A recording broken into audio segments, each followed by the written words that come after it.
In a previous video I had done, I think it was on XTPs, but I mentioned the SIG V Crown. The V Crown is made by Sierra. It's a great bullet. I don't have any qualms or problems with it.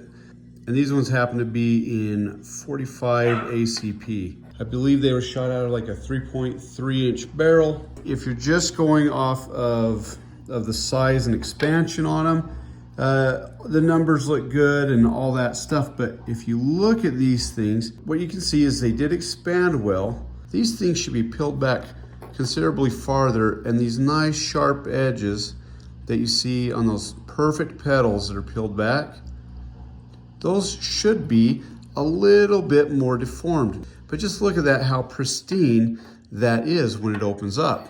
So when I show these ones right here, which almost look like you could just fold these right back to how they were. I mean, even look at the copper petals on this. It looks mean and jagged, and definitely those little petals are gonna do some damage. But if that thing was moving faster, all these would be peeled back considerably more. You'd almost expect it to be much more like this. Once again, these things are gonna perform a little bit different, even out of the same gun. It's really easy to look at this and go, wow, look at how wonderful the performance is. I'd like to show one more of these. I believe this one was shot out of a Kimber 1911 with a 5-inch barrel.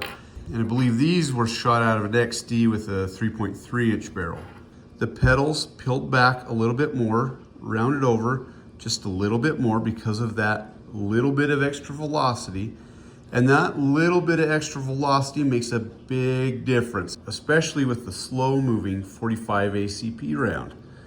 Now you can see this little sharp petal right there. It's peeled back a little bit more.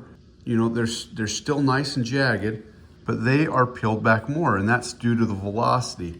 Clearly we're shooting the same bullet, but we are getting a dramatic difference in the impact power that has on the target.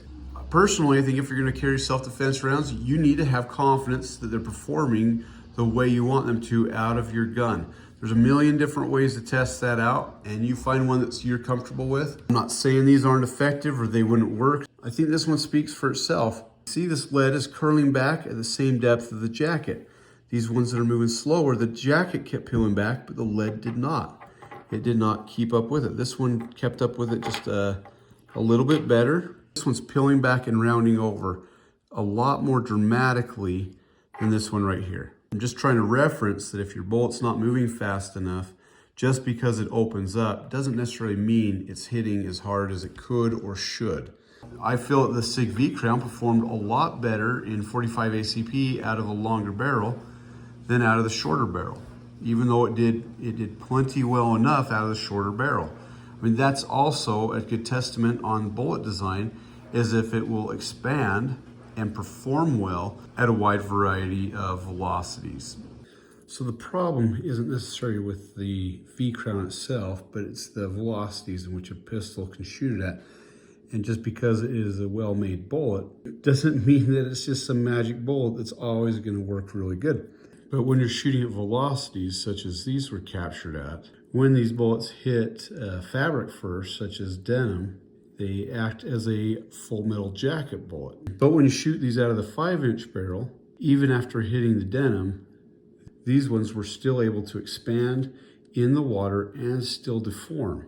You just want to know that you've got confidence in the bullets that you're using, and you need to understand their limitations, because they all have them, and where they will excel. That is why one of the tests I like to look for to see if bullet performance is good is if I start seeing deformation of the lead. It needs to be a little bit more smushed. So if they're looking like this, there's a high likelihood that if they hit fabric or non-optimal circumstances, they are not going to expand at all when you need them to expand. So even with a fantastic bullet, you've got to make sure that it's being pushed fast enough to actually work properly. Have a great night and keep your stick on the ice.